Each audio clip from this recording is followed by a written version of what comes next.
Hello friends, अगर आप इस चैनल पर नए हैं तो चैनल को लाइक और सब्सक्राइब जरूर कर दें ताकि सभी वीडियो का नोटिफिकेशन आप लोग को मिल सके। तो आज की इस वीडियो में रीजनिंग के मोस्ट इंपॉर्टेंट क्वेश्चंस को हम बताएंगे जो आपके आगामी सभी परीक्षाओं के लिए अति महत्वपूर्ण है।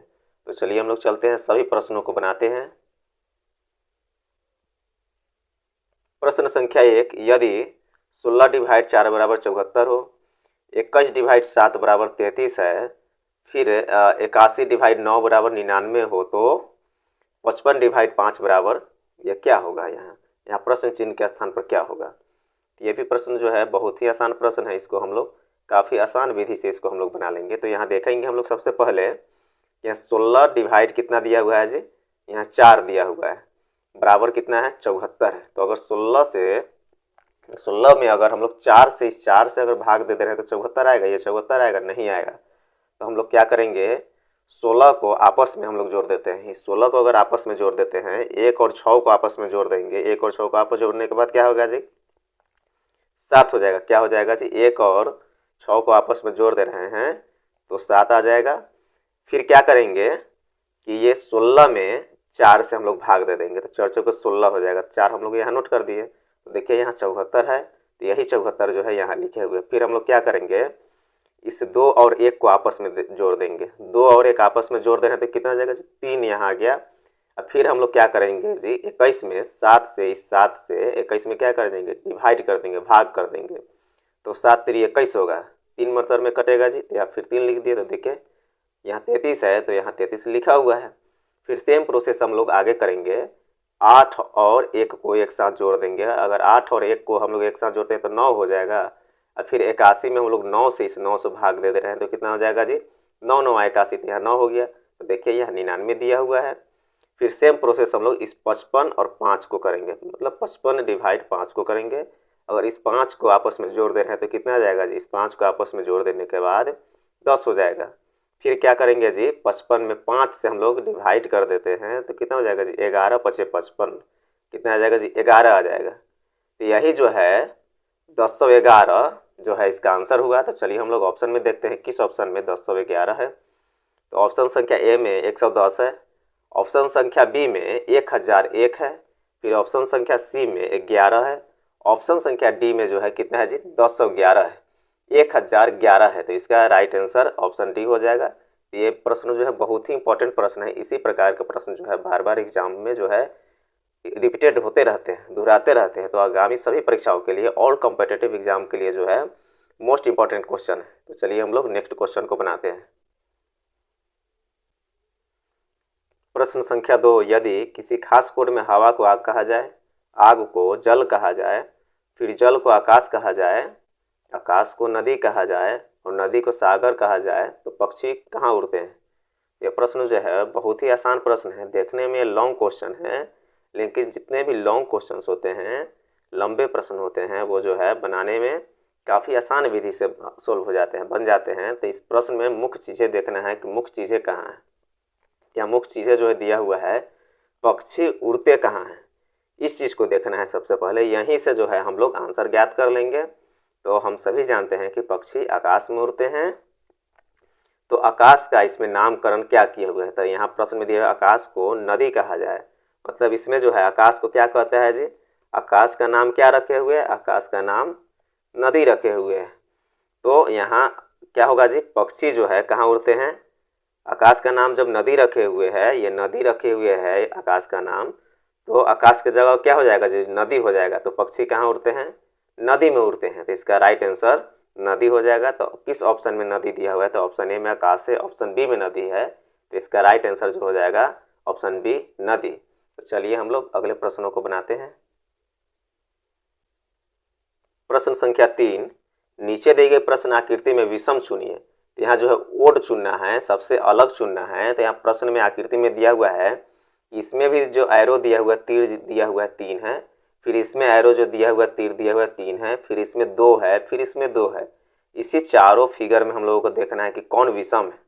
तो इसमें हम लोग देख रहे हैं कि एक तीर इतना लंबा है, फिर उससे छोटा है, फिर ये छोटा है, और फिर ये जो है उससे लंबा है। मतलब सभी जो है भिन्न भिन्न आकृति का है, मतलब साइज सबका अलग अलग है। फिर ये सेकेंड वाले फिगर में देखिए, इसका साइज यहाँ तक है, फिर इसका साइज यहाँ तक है, यहाँ तक, फिर इसका साइज यहाँ तक है। इसमें भी देख रहे हैं कि जो तीर का जो है, एरो का जो लंबाई है सबका अलग अलग है। फिर इसमें भी इसका तीर का लंबाई अलग है, इसका भी अलग है। फिर यहाँ देखेंगे कि इस दोनों तीर का लंबाई जो है बराबर है, इक्वल है। तो इसमें हम लोगों ने क्या देखा कि ऑप्शन ए में जो है तीर का लंबाई भिन्न भिन्न है। फिर ऑप्शन बी में देखे कि तीर का लंबाई जो है भिन्न भिन्न है। फिर ऑप्शन सी में देखे कि तीर का लंबाई क्या है जो भिन्न भिन्न है। लेकिन ऑप्शन डी में देखे कि दोनों तीरों का लंबाई जो है सेम है, इक्वल है। तो यही सबसे अलग है, यही क्या होगा जी, इसका आंसर होगा। तो ऑप्शन डी इसका राइट आंसर होगा, क्योंकि ये जो एरो जो है ये तीनों एरो से क्या है जी, अलग है। मतलब दोनों का लंबाई जो है सेम है, लेकिन ए बी सी का क्या था जी, तीर का लंबाई अलग अलग था। तो ये भी प्रश्न जो है काफ़ी इंपॉर्टेंट प्रश्न है, आप लोग इसको बना लीजिएगा। तो चलिए हम लोग अगले प्रश्नों को बनाते हैं। प्रश्न संख्या 4, यदि किसी खास कोड में पोटैटो को 505050 लिखा जाता है तो उसी कोड में ब्रिंजल को क्या लिखा जाएगा। ये प्रश्न है, यह भी आसान प्रश्न है, आप लोग देख करके इसको बना लीजिएगा। थोड़ा सा इसमें क्या करना है जी, गौर करना है। यहाँ देखना है कि पोटैटो के लिए कितना कोड दिए हुए हैं जी, 50 फिर 50 फिर 50 दिए हुए हैं। तो यहाँ हम लोग देख रहे हैं कॉमन चीज़ें दिखाई दे रहा है कि कॉन्सोनेंट, पी क्या है जी, कॉन्सोनेंट है। तो कॉन्सोनेंट के लिए 5 लिखे हुए हैं और भावेल के लिए फिर 0 लिखे हुए हैं। तो फिर देखिए टी जो है कॉन्सोनेंट है, फिर उसके लिए 5 लिख दिया। फिर भावेल है तो उसके लिए फिर 0 लिख दिया। फिर टी क्या है जी, कॉन्सोनेंट है तो उसके लिए 5 लिख दिया। फिर यहाँ ओ जो है भावेल है तो यहाँ 0 लिख दिया। तो यहाँ क्या है जी, और consonant, C for consonant, consonant के लिए क्या लिखा जी, 5 लिख दिया। अब भी फॉर भावेल होता है तो भावेल के लिए क्या लिखा जी, भावेल के लिए 0 लिखा। तो उसी प्रकार से हम लोग ब्रिंजल को देखेंगे कि बी क्या है जी, बी कॉन्सोनेंट है तो कॉन्सोनेंट के लिए क्या लिखेंगे जी, 5 लिख देंगे। फिर आर क्या है जी, आर भी जो है कॉन्सोनेंट है तो फिर 5 लिख देंगे। फिर हम लोग देखेंगे यहाँ कि आई क्या है जी, आई भावेल है तो भावेल के लिए क्या लिखे हुए हैं जी, 0 लिखे हैं तो हम लोग यहाँ 0 लिख दिए।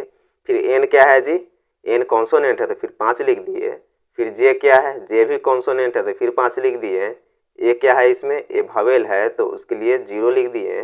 फिर एल क्या है जी, एल जो है कॉन्सोनेंट है तो उसके लिए 5 लिख देते हैं। यहाँ देख रहे हैं कि 5 डबल 5 है यहाँ, फिर 0 है, फिर डबल 5 है, फिर 0 है, फिर 5 है। तो इसमें देखिए किस ऑप्शन में जो है डबल 5 0 फिर डबल 5 0 दिए हुए हैं, 05 दिए हुए हैं। तो ऑप्शन संख्या इसमें सी में दिए हुए हैं डबल 5 फिर 05 फिर 505। तो यही जो है इसका क्या हो जाएगा जी, ऑप्शन संख्या सी इसका राइट आंसर हो जाएगा। तो इसमें हम लोग ऑप्शन सी में इसमें टिक लगा दे रहे हैं। तो यह भी प्रश्न जो है बहुत ही महत्वपूर्ण प्रश्न है, क्योंकि प्रश्न देखने में बहुत डिफिकल्ट लग रहा है, लेकिन ये प्रश्न जो है काफ़ी आसान विधि से हम लोगों ने बना लिया। इसमें हम लोगों ने यही चीज़ देखें कि कॉन्सोनेंट के लिए जो है यहाँ 5 कोड दिया और भावेल के लिए क्या दिया जी, 0 कोड दिया। तो उसी प्रकार से हम लोग ब्रिंजल में इसको भर लिए हैं, कॉन्सोनेंट के लिए 5 लिखे हैं और भावेल के लिए 0 लिखे हैं। तो आप लोग इस प्रश्न को अच्छा से समझ लिए होंगे। तो चलिए हम लोग अगले प्रश्नों को बनाते हैं।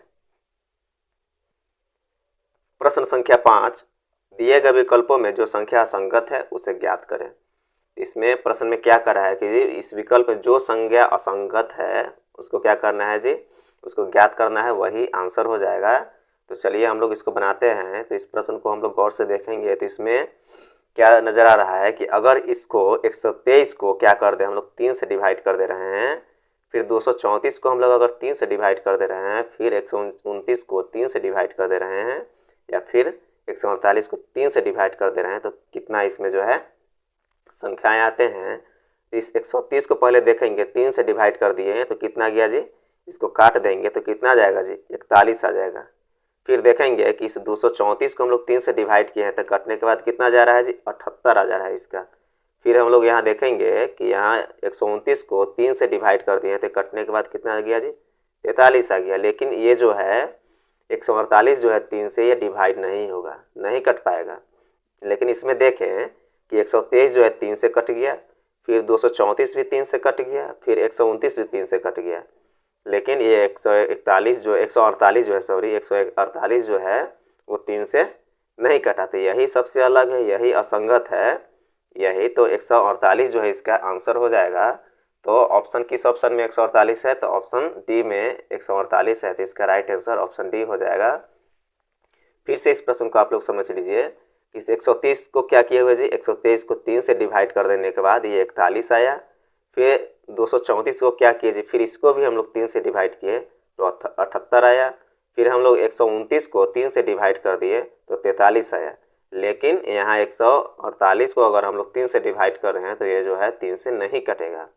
तो इसीलिए जो है यही 148 जो है क्या है जी, सबसे अलग है, भिन्न है, तो यही जो है असंगत हुआ। तो इसका डी में हम लोग टिक लगा दिए हुए हैं 148, यही इसका राइट आंसर भी हुआ। तो चलिए हम लोग नेक्स्ट क्वेश्चन को बनाते हैं।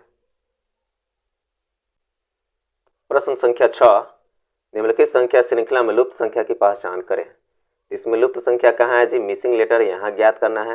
ये प्रश्न जो है बहुत ही आसान प्रश्न है, इसको बिना कलम उठाए हम लोग बना सकते हैं।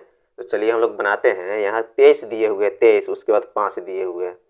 तो इसमें काफ़ी कॉमन चीज़ हम लोग को दिखाई दे रहा है। प्रश्न देखते ही ये जो है सॉल्व हो जाएगा।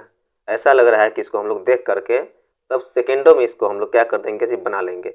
इस 2 और 3 को क्या कर दिया जी, जोड़ दिया। 2 3 को आपस में जोड़ दिया, यहाँ 5 आ गया, देख लीजिए यहाँ 5 है। फिर इस 5 3 को आपस में क्या कर दिया जी, इस 5 और 3 को आपस में जोड़ दिया तो फिर 8 आ गया। फिर देखिए इस 4 और 3 को आपस में जोड़ दिया तो क्या हो गया जी, 4 और 3, यहाँ 7 आ गया, यहाँ 7 दिए हुए हैं।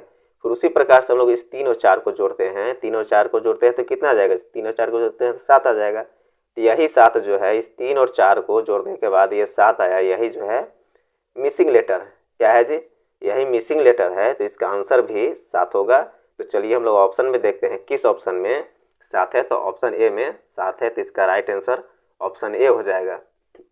फिर से इस प्रश्न को आप लोग जो है देख लीजिए। इसमें क्या किए हुए जी, 3 और 2 को जोड़ दिए हुए, तो फिर अगला संख्या 5 आ गया हुआ है। फिर इसको 5 और 3 को जोड़ दिए हुए हैं तो अगला संख्या 8 आ गया हुआ है। फिर 4 और 3 को जोड़ दिए हुए हैं तो अगला संख्या 7 आ गया हुआ है। फिर उसी प्रकार से 3 और 4 को आपस में जोड़ दिया तो अगला संख्या कितना आया जी, मिसिंग लेटर की जगह पर 7 आया। तो यही इसका आंसर होगा। तो हम आशा करते हैं कि इस प्रश्न को भी आप लोग अच्छे से समझ गए होंगे। तो चलिए हम लोग नेक्स्ट क्वेश्चन को बनाते हैं। प्रश्न संख्या 7, चोर, अपराधी एवं जज के बीच संबंध को कौन सी आकृति प्रदर्शित करती है। तो इस प्रकार के प्रश्न को बनाने के लिए हम लोग देखेंगे कि इस चोर को और अपराधी के और जज के बीच में किस प्रकार से संबंध है। तो इस प्रकार के प्रश्न आप लोग पिछले कई एक परीक्षाओं में आप लोग देखे भी होंगे कि इस प्रकार के वेन आरेख वाले प्रश्न जो है बार बार लगभग सभी परीक्षाओं में आते ही रहते हैं। तो आगामी परीक्षाओं के लिए जो प्रश्न है, इस प्रकार के जो प्रश्न है वेन आरेख वाले क्वेश्चंस होते हैं, वो काफ़ी मोस्ट इम्पोर्टेंट क्वेश्चन होते हैं, क्योंकि ये जो है इस प्रकार के प्रश्न आने के ज़्यादा चांसेस होते हैं। इस प्रकार के वेन आरेख वाले फिगर वाले प्रश्न जो है ज़्यादा अधिकांशतः प्रश्न जो है परीक्षाओं में आते ही रहते हैं। तो चलिए हम लोग इसको बनाते हैं। हम लोग देखेंगे इस अपराधी को, सबसे पहले इस अपराधी पर गौर करेंगे कि कोई भी अगर चोर जो है चोरी करता है तो क्या कहलाता है, अपराधी कहलाता है। लेकिन ये जज जो है इससे क्या है जी, अलग है। तो हम लोग क्या करेंगे, इस अपराधी का सबसे पहले सर्कल बनाएंगे। तो अपराधी का हम लोगों ने सर्कल बना लिया, इसी के क्या हो जाएगा जी, इस अपराधी के अंतर्गत क्या आ जाएगा जी, ये चोर आ जाएगा। इस अपराधी के अंतर्गत क्या आ जाएगा जी, चोर आ जाएगा। इसके अंदर जो है इस प्रकार का बनेगा फिगर। लेकिन जज जो है इस दोनों से जज जो है क्या है जी, अलग है। जज का काम तो अलग है, तो जज जो है अलग है, तो इसका अलग हम लोगों ने क्या एक फिगर बनाया। इस प्रकार का वेन आरेख जो है इसमें प्रश्न के अनुसार बन रहा है। तो चलिए हम लोग ऑप्शन में देखते हैं किस ऑप्शन में इस प्रकार का जो है वेन आरेख फिगर बना हुआ है। तो ऑप्शन ए में नहीं है, ऑप्शन बी में भी नहीं है, ऑप्शन सी में भी नहीं, लेकिन ऑप्शन डी में है। तो इसका राइट आंसर ऑप्शन डी हो जाएगा। तो चलिए हम लोग अगले प्रश्नों को बनाते हैं। प्रश्न संख्या 8, दी गई आकृति में त्रिभुजों की संख्या ज्ञात कीजिए। तो यहाँ फिगर दिया हुआ, इसमें देखना है कि कितने इसमें त्रिभुज। तो चलिए हम लोग इस त्रिभुज को पहले गिनते हैं, काउंट करते हैं कि इस फिगर में जो है कितने त्रिभुज है। तो हम लोग काउंट करते हैं, तो 1 है, फिर 2 है, फिर यहाँ 3 है, 4 है, फिर 5 है, फिर 6 है। इसमें अभी फ़िलहाल जो है 6 त्रिभुज नज़र आ रहा है, लेकिन इसमें और त्रिभुज है। तो देखिए ये जो है यहाँ से यहाँ जो है यहाँ एक और त्रिभुज बन रहा है, तो कितना हो जाएगा जी, 6 1 7 हो गया। फिर चलिए हम लोग देखते हैं और भी इसमें त्रिभुज है। इधर से इधर की ओर क्या है जी, एक और त्रिभुज बन रहा है, तो 7 1 8 हो जाएगा। पहले था 6, फिर ये वाला बना तो 7 हो गया, फिर ये वाला बना तो 8 हो गया। तो इसमें टोटल कितने त्रिभुज है जी, टोटल त्रिभुज इसमें 8 हो गए। तो इसमें ऑप्शन में देखिए किस ऑप्शन में 8 दिया हुआ है, तो ऑप्शन संख्या डी में दिए हुए हैं, तो इसका राइट आंसर ऑप्शन डी हो जाएगा 8। फिर से इस प्रश्न को आप लोग देख लीजिए कि इस त्रिभुज में जो है कितने त्रिभुज नजर आ रहे हैं, इस फिगर में कितने त्रिभुज नजर आ रहे हैं। यहाँ जो हम लोग काउंट किए पहले, यहाँ एक त्रिभुज है, फिर 2 है, फिर ये 3 है, फिर एक 4 है, फिर एक 5 है, फिर एक 6 है। अब फिर टोटल जो है ये जो है यहाँ से यहाँ जो बना ये 7 हो जाएगा। अब फिर जो है इधर से इधर की ओर जो यहाँ जो बना हुआ है ये 8 हो जाएगा। तो टोटल त्रिभुज इसमें जो है 8 है। तो इस प्रकार के त्रिभुज वाले फिगर वाले जो है एग्ज़ाम में प्रश्न आने की ज़्यादा संभावनाएं हैं। तो आप लोग जो है इस प्रश्न को देख लीजिएगा, बना लीजिएगा। तो हम आशा करते हैं कि आप लोग सभी प्रश्नों को अच्छी तरह से समझ गए होंगे। अगर आप लोगों को ये वीडियो पसंद आया तो एक लाइक और सब्सक्राइब जरूर कर दें।